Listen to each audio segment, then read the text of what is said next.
Aduh kak, aku masih bingung nih, gimana sih cara menentukan dan mengurutkan jurusan di SNMPTN? Nah, daripada kalian bingung, mending kalian tonton aja video ini sampai akhir, karena aku mau menjawab semua kebingungan kalian tentang penentuan dan pengurutan prodi di SNMPTN.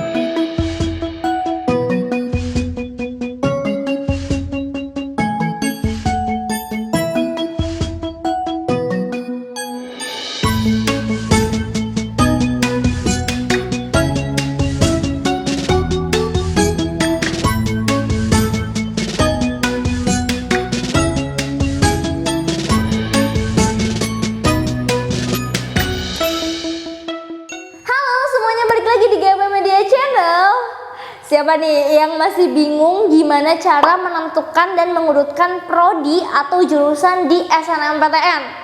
Ini kayaknya masih banyak banget sih ya yang bingung, karena biasanya di video-video kita itu udah langganan banget komentarnya, dapat curhatan-curhatan dari kalian. Kak, ini gimana sih cara ngurutin prodi? Ini udah bener atau enggak ya? Aku pilih prodi yang mana nih kak, yang sesuai sama nilai aku? Dan masih banyak lagi. Intinya kalian nih mungkin masih ragu gitu ya menentukan yang mana yang jadi pilihan satu, yang mana yang jadi pilihan dua. Terus boleh nggak kita milih yang PTN-nya di luar domisili? Nah pokoknya banyak banget deh pertanyaan-pertanyaannya. Kali ini aku mau bahas satu persatu berdasarkan pertanyaan yang paling sering masuk dari kalian. Langsung aja, pertanyaan pertama yang paling sering ditanyain sama kalian adalah, Kak, berapa sih maksimal prodi yang bisa kita ambil di SNMPTN? Jawabannya, kalian bisa memilih maksimal 2 prodi atau 2 jurusan dari satu PTN yang sama, atau satu prodi masing-masing dari 2 PTN yang berbeda. Aduh, maksudnya gimana nih kak? Pusing. Oke, aku kasih contohnya ya. Yang pertama, kalau dari satu PTN yang sama, kalian bisa pilih 2 prodi. Contohnya kalian misal mau ambil Unpad, pilihan satunya kalian ambil kedokteran Unpad, pilihan duanya misal kalian ambil farmasi Unpad gitu. Jadi dua-duanya sama-sama dari Unpad, berarti kan itu satu PTN kan, jurusannya aja yang beda. Nah kalau yang kedua tadi masing-masing satu prodi dari 2 PTN yang berbeda. Itu contohnya, satu kalian mau pilih dari UGM, misalnya manajemen UGM gitu ya. Terus pilihan duanya kalian mau pilih UPI, manajemen UPI. Jadi kalau yang itu 2 PTN-nya beda. 2 PTN yang beda ini bisa nggak sih kak jurusannya sama? Ya bisa, tadi ya manajemen itu bisa. Atau jurusannya mau beda, satu manajemen satunya lagi sosiologi misalnya, bisa juga gitu ya. Intinya dilihatnya dari PTN-nya tadi fokusnya ya. Oke, nah itu untuk maksimal jurusan yang bisa kalian ambil gitu. Jadi cuma 2 jurusan aja, oke? Terus yang kedua nih pertanyaannya, Kak, boleh nggak sih kita tuh cuma milih satu jurusan aja gitu ya, di pilihan satu, pilihan duanya kita kosongin? Jawabannya boleh dong ya, karena di SNMPTN ini dari pihak LTMPT juga udah mengeluarkan aturannya di web LTPT. Teman-teman bisa cek ya. Kalau teman-teman mau ambil satu jurusan di pilihan satu itu boleh, pilihan duanya dikosongkan. Mungkin kalau teman-teman yang milih 2 jurusan itu kan nanti ada syarat-syarat domisili dan lain sebagainya. Nah kalau kalian cuma milih satu jurusan aja, itu kalian bebas untuk memilih PTN. Mau PTN-nya ada di luar Jawa ya, ada di Sumatera, ada di mana-mana, itu kalian bebas aja, dan itu nggak ada syarat-syarat lain gitu. Jadi kalau misalnya kalian nggak bisa menentukan pilihan duanya mau apa, ya udah isi satu aja nggak apa-apa, masih bisa. Oke? Ngomongin tentang domisili, nah pertanyaan selanjutnya yang paling sering kalian tanyain adalah, Kak, ini PTN-nya tuh harus sedomisili atau enggak sih? Jawabannya harus ya, karena kalian maksimal bisa pilih 2 prodi dari maksimal juga 2 PTN. Salah satunya itu harus ada yang sedomisili sama kalian. Yang dimaksud sedomisili itu apa? Nah, pertanyaan selanjutnya nih, domisili ini apakah domisili tempat tinggal ya, rumah kalian, atau domisili sekolah? Jawabannya, domisili ini dilihat dari sekolah kalian, SMA kalian atau SMK kalian. Pokoknya tempat kalian belajar ya, jadi bukan rumah. Jadi kalau misalnya ada teman-teman, Kak, aku rumahnya di A, di B, tapi aku merantau, sekolahnya jauh, ya kalian pakai alamatnya itu domisili sekolah. Kalian misalnya orang Jawa Tengah, tapi sekolahnya di Jawa Barat, ya berarti domisilinya itu Provinsi Jawa Barat. Jadi ketika kalian mau pilih PTN, kalian ikutin, oh aku sekolahnya di Provinsi Jawa Barat nih, berarti aku ambil PTN itu yang ada di Jawa Barat. Minimal ya, satu pilihan itu di Jawa Barat. Kayak gitu, jadi harus menyesuaikan dengan domisili. Kalau enggak gimana? Ya kalau enggak kalian udah otomatis bisa kita bilang gugur gitu ya. Kenapa bisa gagal? Karena ini tuh aturan dari LTMPT-nya langsung ya. Teman-teman bisa cek aja di websitenya, itu udah terlihat gitu ya aturannya bahwa memang harus ada yang sedomisili. Jadi kalau kalian nggak milih yang satu domisili itu ya, dua-duanya di luar, itu jadi kayak mengurangi peluang kalian untuk lolos sih sebenarnya. Terus ada juga nih yang nanya berikutnya ya, Kak boleh nggak dua-duanya itu dari PTN di luar domisili? Tadi aku udah bilang ya, nggak boleh ya.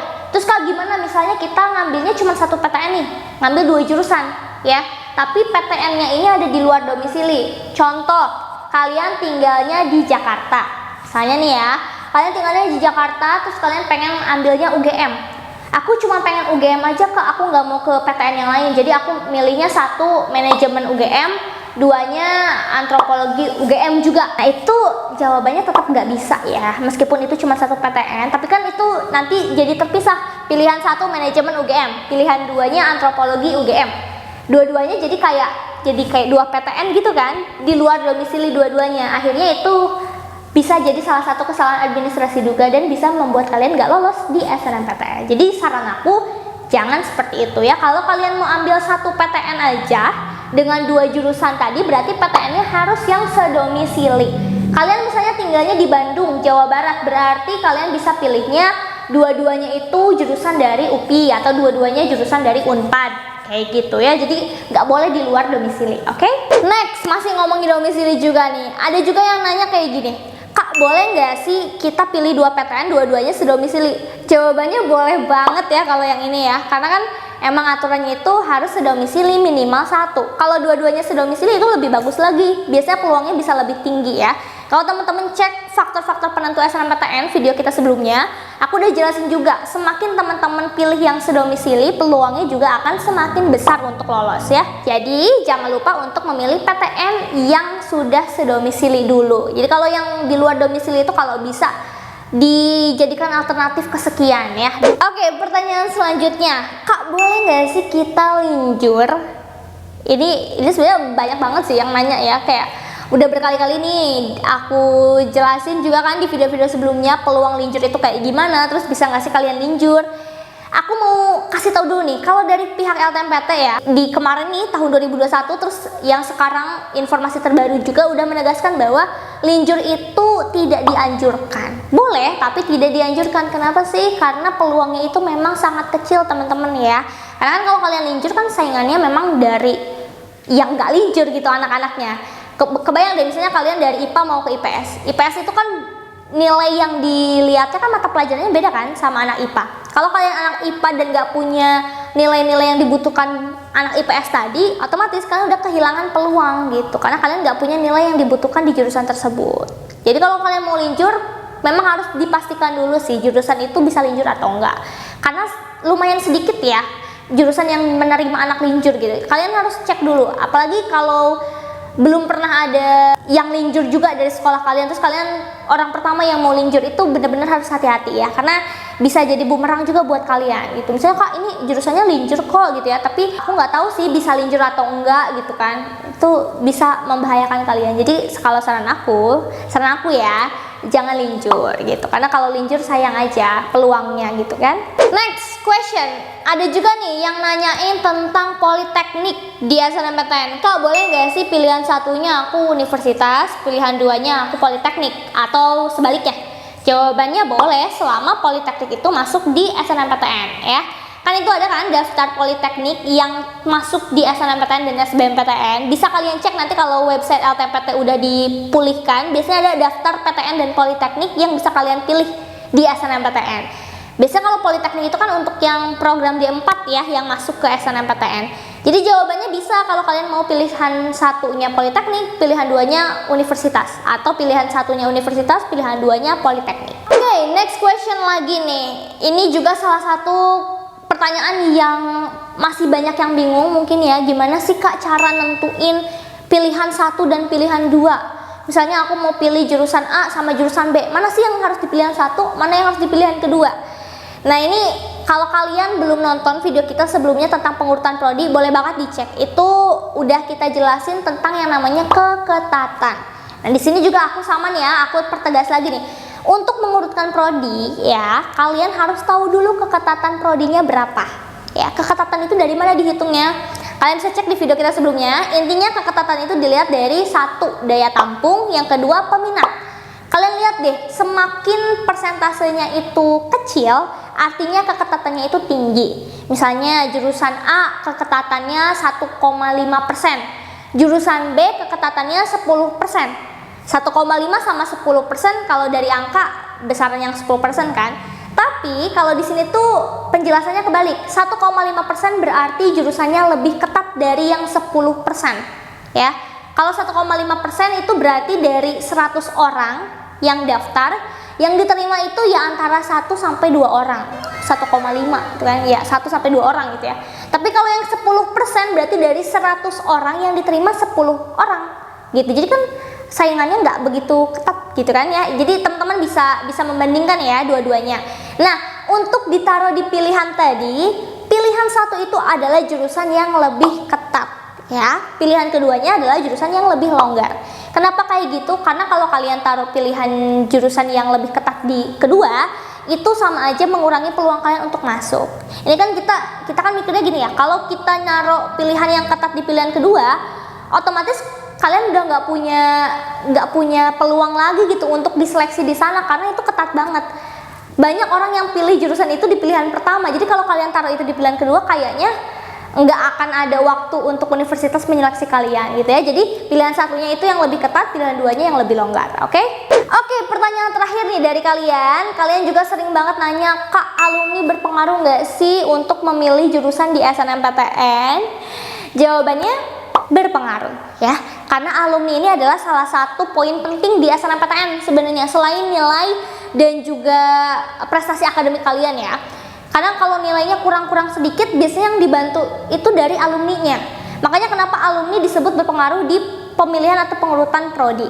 Misal begini, kalian itu mau masuk ke ITB misalnya ya, tapi kan sebelumnya nggak ada alumni yang kesana. Itu agak berat tuh ya untuk jadi pionir. Bisa sebenarnya kalian jadi alumni pertama di sana, tapi harus nilainya itu yang memang cocok ke jurusan yang mau kalian ambil. Jadi benar-benar prestasinya tuh harus bagus. Kalau kalian masih ragu, prestasinya masih sedikit, saran aku cari jurusan di PTN yang sudah banyak alumninya. Kak, alumninya ini harus yang di PTN-nya kah atau harus di jurusannya? Jawabannya yang di PTN. Jadi nggak apa-apa, nggak harus sama jurusannya ya.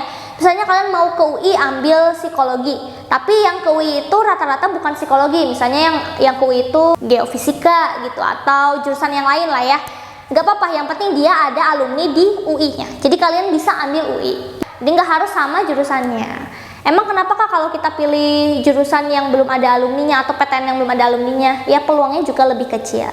Anggaplah gini ya, kalau udah ada alumni itu PTN juga akan lebih percaya gitu untuk menerima kalian selanjutnya sebagai mahasiswa baru.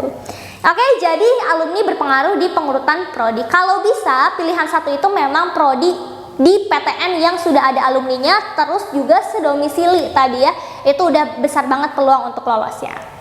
So, itu dia teman-teman pertanyaan yang sering kalian tanyain ke kita di kolom komentar. Semoga kalian sudah tidak bingung lagi ya, semoga ini menjawab semua teka-teki yang kalian mungkin masih ragu, masih bimbang, masih gelisah, masih nggak tahu harus pilih jurusan apa di SNMPTN. Semoga ini bisa kalian pertimbangkan dan kalian bisa bikin strategi baru untuk SNMPTN 2022. So, itu untuk video kali ini. Sampai ketemu di video selanjutnya. Bye!